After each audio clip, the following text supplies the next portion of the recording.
Hey guys. Oh. Every single time, no matter who I'm with, nobody's ever ready for when I say, oh, okay, hey, what's up, you guys?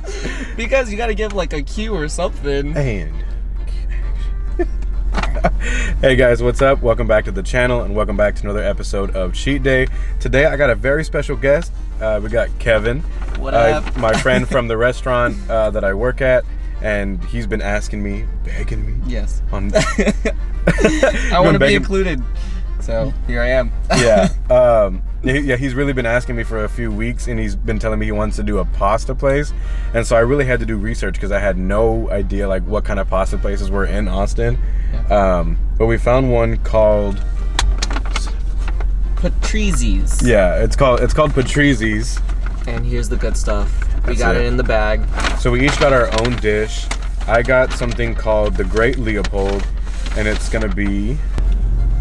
The Great Leopold is fresh hand-pulled fettuccine pasta with basil and arugula pesto served with grana padano, cheese, pepitas, crushed red chilies, and lemon zest. So much. I know. And then I also added egg yolk in it, and then I added chicken because it doesn't come with it. Without those two things, I think it's vegetarian because there is cheese in it like before that. But yes, this is the Great Leopold. Looks good. It looks fantastic, and I love the fact that the noodles are green.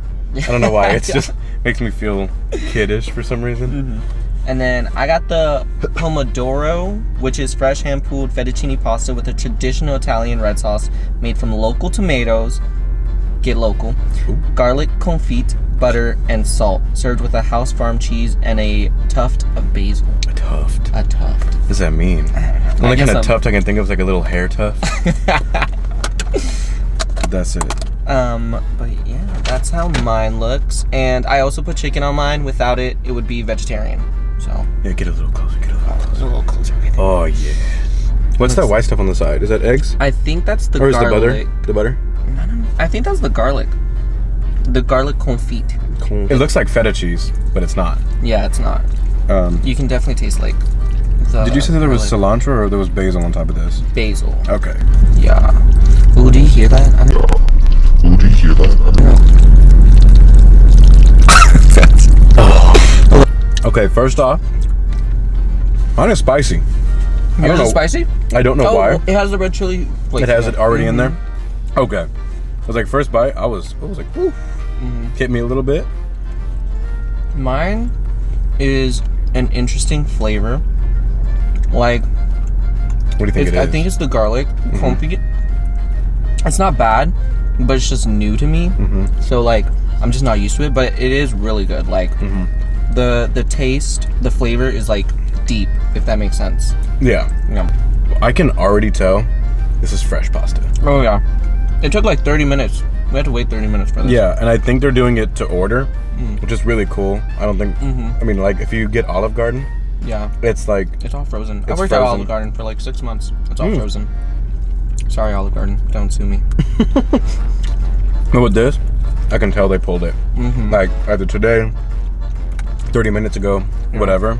I can tell this chicken is like hot and fresh because I can like pull it apart. Yeah. Which like I don't know. The chicken is really good. It has a really good flavor. And it's got its own seasoning.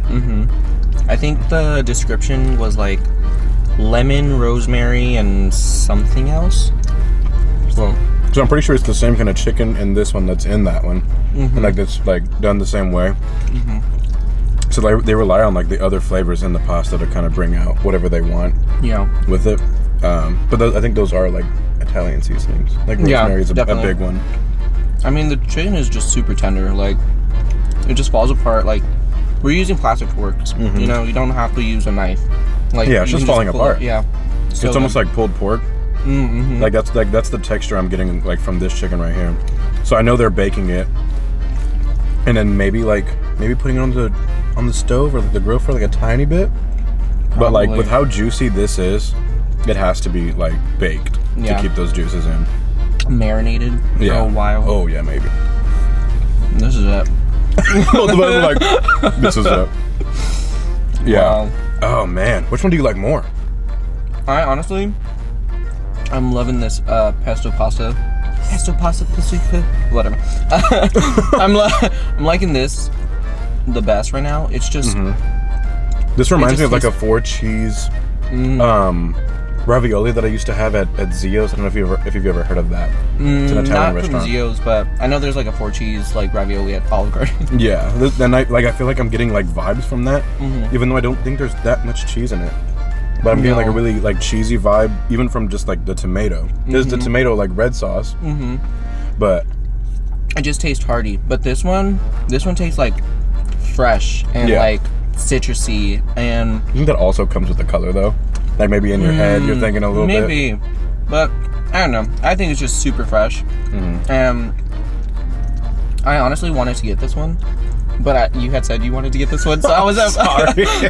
I was gonna be like, no, you can't get it. But this one is super good.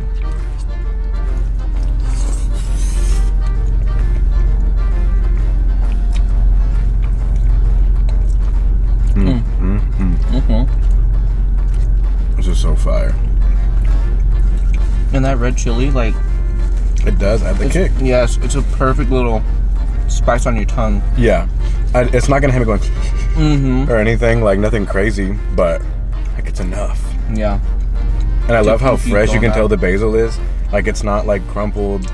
Like maybe they probably just put it on top right now. But even at that, like over a course of the day, like we work at a Mexican restaurant and like we have cilantro just like in a pan, and we like after like a couple hours it gets all wilty and like thin looking. Gross. Everything here looks super fresh. Like Kevin said, like they look like they source their food locally, which is something really cool, and it's something a lot of Austin restaurants do. But like I know it raises the prices a little bit because of that, but for what I'm getting, totally worth it. I'm not mad at it. I'm not mad at the fact at paying a little bit more. I think both of them all together were about $16 or $16.50 each. Adding chicken was $4, and then mine has a little bit of egg yolk in it, which I can't really taste. I did not actually. I forgot that you added that until you just said it. So I'm sure it's in there because it said it was just tossed in it. It's probably just like adds a creamier taste to it, probably. But if you were to just get the pasta on its own, like with the way it comes, it's about $12, which still isn't crazy. It's not, especially for pasta. Yeah, and it's a pretty decent sized portion.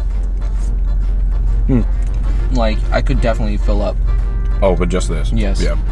One more thing to be said is that this isn't like a real like restaurant. It's a food truck. Or I don't even. It's weird, like the location, like. So the location we're at, like if you're familiar with Austin, we're at the Vortex Theater, and it's a food truck that's right outside of it. And the Vortex Theater is kind of like this queer space, queer representation.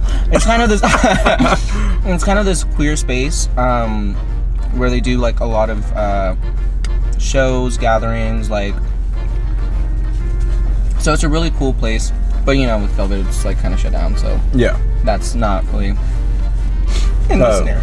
Anyways, so right now, Patrizi's is only doing to go, and they're only doing orders if you call in or if you go on their on the website patrizisorder.com. Super simple, super easy. I had no problems like adding things on or taking things off. At the end, it gives you an option to talk to the person like packaging your order. No, super easy. It did take 30 minutes. Yeah. So I wish I had known that before, so I could have placed it on my way here. Because I live about 30 minutes away. But no, like the time was really accurate. Yeah. Like as soon as it hit 30 minutes, they texted us, and I saw the guy bringing the bag out to the table. Nice. Yeah. And I usually like, I don't really seek out pasta. I do like it, but I'm never like, oh man, I'm craving it. But this place is gonna make me crave pasta. This is insanely good. And I do crave pasta. I am a pasta connoisseur. Literally, my favorite food in the world is pasta. That's why whenever I wanted to come on here, is like, I was like, pasta. Pasta. Because I couldn't have done this by myself. Yeah. I just fucking love pasta. And this is literally like, I've tried tons of pasta, and this is like one of the best, if not the best pasta I've ever had. Especially that freaking pesto pasta. The Great Leopold. Yeah, I'm gonna recommend you get this one. I do like that one, but if I'm coming back, I'm getting this for sure. And I just love pesto, so that's probably like why I'm leaning towards this one. Definitely. So what do you rate both of them? I'm personally gonna give this one a 10 out of 10 for pasta's sake, and I'm always doing ratings for what the item is. So like as a pasta, like for the things that are in it, for basil, for pesto, this is a 10 out of 10 for me. I mean, that hands down 10 out of 10, like, can't be beat. This one, I would give it a good like 8 out of 10. It was a very good try. And like, I'm not mad at it. It tastes really good, but like that pesto, man, like it's too good. So I'm probably gonna go with you. I'm gonna give it an 8 too. Yeah. I just can't help but to compare it. Yeah, to this. Yeah, especially when I'm giving this a 10 out of 10, I can't in good conscience give Kevin's dish a 10 out of 10 either. Yeah. Because it's like not on the same level. And I can't give it a 9 out of 10 because it's not one notch under. You know, it's a couple notches under. It's it's a couple notches under, but it's still super good. So I can't give it like a 7. Yeah. All right, well, that's all we have for today, guys. Thank you for watching another episode of Cheat Day. Thank you, Kevin, so much for coming on, keeping the episodes fresh, keeping them light, keeping them funny. That's right. Make sure to go check out Patrizi's in Austin. It's pretty central, so it's kind of the same distance for anybody that's coming to meet each other there or whatever. But yeah, that's all I have. We'll see you back again on Monday. Peace out. Bye.